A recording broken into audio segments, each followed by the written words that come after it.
Obviamente, os estudos materialistas da consciência, da neurofisiologia, da ciência cognitiva, etc., estão limitados pelo sistema de crenças dos pesquisadores, mas ninguém pode duvidar de que os dados que eles reuniram são úteis, e as teorias materialistas, embora incompletas, também são úteis. De modo similar, os dados e teorias reunidos por místicos e pesquisadores da meditação por meio da introspecção do interior, que levaram a muitos relatos de estados superiores de consciência, além dos estados comuns, também devem ser considerados significativos e úteis. Perceba que aquilo que a ciência materialista estuda é o aspecto da consciência na terceira pessoa, os efeitos comportamentais, para o qual é fácil se chegar a um consenso. Os dados satisfazem o critério severo da objetividade forte. São bastante independentes do observador. Em contraste, os místicos e os pesquisadores da meditação estudam o aspecto da consciência na primeira pessoa, as experiências sentidas. Precisamos verificar que os dados que estes pesquisadores nos apresentam têm semelhanças e, portanto, levam a um consenso sobre os estados superiores da consciência. Mas precisamos afrouxar o critério de julgar os dados sob uma objetividade forte, ou seja, independência do observador, não se aceitam dados subjetivos, e começar a utilizar uma objetividade fraca, ou seja, invariabilidade em função do observador. Os dados devem ser similares de um observador/sujeito para outro. Lembre-se de que, normalmente, em experiências em laboratório de psicologia cognitiva, já aceitamos a objetividade fraca como critério para dados sobre estados normais da consciência. Veja ainda que, há muito tempo, a natureza probabilística da física quântica é consistente apenas com a objetividade fraca. A isso, podemos acrescentar mais um quadrante, a experiência intersubjetiva, dados pouco estudados sobre aspectos de relacionamentos experimentados interiormente. E, para fazer com que isso seja simétrico, podemos acrescentar um quarto quadrante, consistente em dados objetivos sobre agrupamentos de pessoas, como em uma comunidade, por exemplo.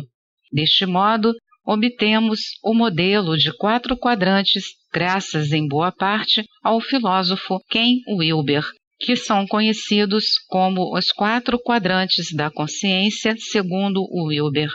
O eu, subjetivo, eu/você/nós, intersubjetivo, ele, objetivo comportamental, eles, objetivo sociológico. Entretanto, na verdade, este golpe fenomenológico pode se parecer com uma abordagem integrada, mas é apenas seu começo. Há dicotomias em cada quadrante. Além disso, ainda não se chegou a nenhuma interação real de todos os quadrantes. A posição do filósofo é elitista. Não podemos integrar usando a lógica ou a ciência. Para ver a integração, precisamos atingir estados superiores de consciência. Será possível superar o preconceito do filósofo, segundo o qual a ciência somente se aplica no nível material da realidade e a razão nunca pode se estender aos níveis superiores de consciência? Creio que este preconceito tem sua origem na crença do filósofo em um dualismo oculto de consciência e matéria, realidade interior e realidade exterior. O filósofo procura evitar o problema do interacionismo, ou seja, como a consciência e a matéria interagem, afirmando que a ciência se aplica apenas ao exterior, à matéria, e não ao interior, à consciência, de modo que não precisamos nos incomodar com a interação de ambos. Quando o verdadeiro significado da física quântica é compreendido, fica claro que a consciência não pode ser um mero fenômeno cerebral. Além disso, não há necessidade de tratar a mente e os outros objetos internos como epifenômenos do cérebro ou do corpo. Em vez disso, a física quântica e todas as ciências devem se basear na filosofia do idealismo monista, ou seja, a consciência é a base de toda a existência, na qual a matéria, a mente e outros objetos internos existem como possibilidades. Mas tampouco há motivos para destratar a matéria. Esta, em sua capacidade de representar estados mentais sutis, é tão importante quanto o sutil, não material, que reflete. Em outras palavras, o pensamento quântico nos permite tratar a mente e a matéria, as experiências internas e externas, de igual para igual, estendendo importância e eficácia causal às duas. Deste modo, filosófica e cientificamente, com teoria e evidências, resolvemos o problema metafísico de qual, abre aspas, ismo, fecha aspas, está correto e válido, o idealismo monista. Contudo, o pensamento materialista criou uma ferida na psique coletiva da humanidade que, sem atenção ou cura, vem piorando. Nossa tarefa primária consiste em ajudar a curar essa ferida, compartilhando as mensagens filosófica e científica que estão emergindo em toda a humanidade. Como modernos, sabemos da veracidade da mente e daquilo que ela processa, significado. Este conhecimento levou a uma participação muito mais expansiva nas aventuras da exploração de significados.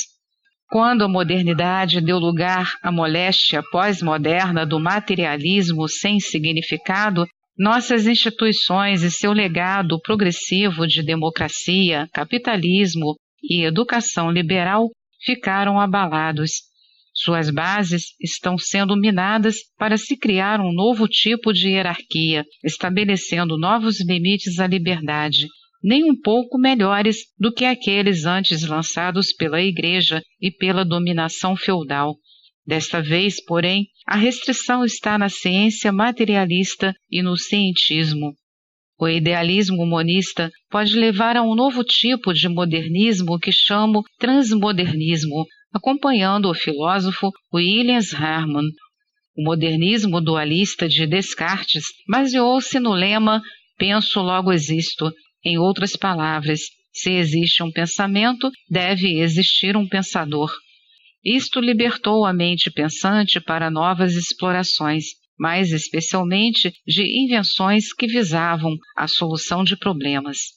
Invenções exigem criatividade, mas apenas uma versão limitada dela, que chamo criatividade situacional, idealizada para solucionar um problema dentro de um contexto conhecido de pensamentos. A criatividade situacional é importante, mas em termos práticos significa mais daquilo que já existe, é pensar dentro da caixa. O transmodernismo se baseia no lema "escolho, logo existo". Ele libera o verdadeiro potencial da mente criativa, não apenas da criatividade situacional, como também daquilo que chamo criatividade fundamental, que é a capacidade de mudar os próprios contextos nos quais o pensamento se baseia e de escolher novos contextos. Sob o modernismo, não recebemos apenas os benefícios da democracia e do capitalismo, mas também os males do modernismo, o pensamento que situa o homem acima da natureza, a dominação do pensamento sobre o sentimento, que chamo mentalização do sentimento. Sim, criamos indústrias e tecnologias úteis, mas também criamos problemas ambientais que não sabemos resolver. Precisamos resgatar o espírito modernista e a ênfase sobre a exploração mental, mas sem o lado sombrio de atitudes como o homem sobre a natureza ou a razão sobre sentimento, sem a dependência quase total de hierarquias simples e o isolamento do ego do indivíduo solitário. A nova era do transmodernismo começa com um salto quântico em nossa atitude. do homem sobre a natureza para o homem na natureza, da razão sobre sentimento para a razão integrada ao sentimento, de hierarquias simples para hierarquias entrelaçadas, de separação egóica para ações integradas de ego e consciência quântica / Deus. Apenas assim estaremos realmente no caminho para o surgimento de uma nova era de vida ética. Velha e nova ciências, a mudança de paradigma. No início deste livro, apresentei o conceito de mudança de paradigma na ciência. A antiga ciência se baseia na supremacia da matéria, o monismo material, com seu reducionismo e causação ascendente. O novo paradigma holístico não abre mão do monismo material. Tudo é matéria, mas, no entanto, abre mão da ideia do reducionismo e opta pela filosofia do holismo. O todo é maior do que as partes, e não se reduz às partes. Aqui, Deus e a espiritualidade se recuperam no sentido de um Deus imanente. Deus ou uma consciência gaia, inseparável à Terra, como um todo, com todos os seus organismos. A teoria ou hipótese Gaia, desenvolvida por James Lovelock, representa tudo o que existe sobre a Terra, coisas vivas ou não, como um complexo sistema de interações que pode ser considerado um único organismo. Há ainda algo como uma causação descendente, uma autonomia causal de entidades holísticas emergentes em cada nível da organização, que não podem ser reduzidas às partes. Isso é uma causalidade artificial, pois no final ela também é determinada por interações materiais, isto é, por uma causação ascendente. A nova ciência, a ciência dentro da consciência, baseia-se na física quântica e no primado da consciência, o idealismo monista, e inclui o antigo paradigma redutivo. Na ciência dentro da consciência, Deus é um agente real e causalmente eficaz, intervindo por meio da causação descendente. Na ciência dentro da consciência, podemos até tratar corpos sutis sem os problemas usuais do dualismo da interação. Podemos falar cientificamente da evolução da natureza divina a que as religiões aspiram.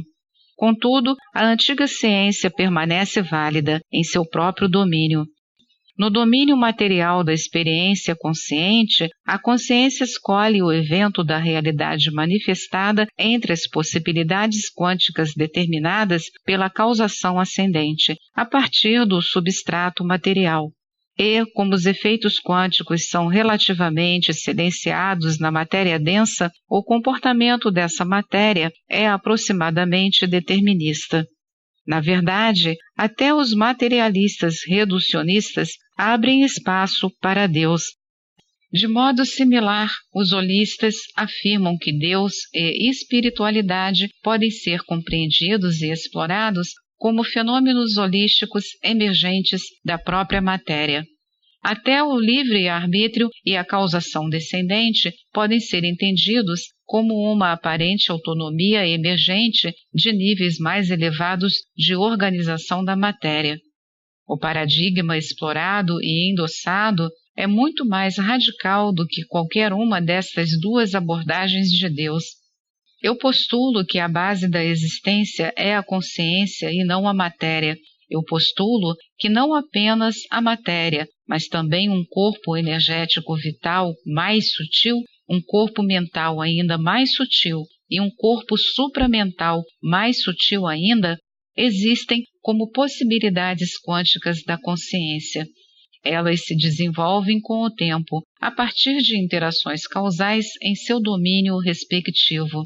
Também postulo que, por meio da evolução, rumamos para estados manifestados de consciência que são manifestações cada vez maiores da divindade, as qualidades de Deus, os arquétipos supramentais. O preço que pagamos pela inclusão do sutil em nossa ciência é o multiculturalismo da teoria e a objetividade fraca na seleção de dados. Preciso enfatizar uma vez mais, que o Deus para o qual apresento dados científicos é o mesmo Deus vislumbrado pelos místicos e fundadores de todas as grandes tradições religiosas mundiais, embora os ensinamentos das grandes religiões tenham sido diluídos nas representações populares. No final do século XIX, Friedrich Nietzsche proclamou, por meio de um de seus personagens fictícios, que Deus está morto. Isso refletia a preocupação dele com a pouca eficácia do cristianismo popular e ingênuo na sustentação da ética e da moralidade, diante da visão materialista de mundo que a ciência estava rapidamente conseguindo espalhar pelo Ocidente. Em outras palavras, Nietzsche percebeu que o Deus cristão, dualista e popular, está morto. Demonstro neste livro, com o emergente paradigma da ciência baseada no primado da consciência e na física quântica, que Deus vive eternamente como agente de causação descendente, em um papel que se mostraria satisfatório tanto para cientistas quanto para religiosos. Hoje, independentemente da imagem de Deus que mais o satisfaz, espero que você faça uma avaliação justa das evidências e teorias apresentadas aqui.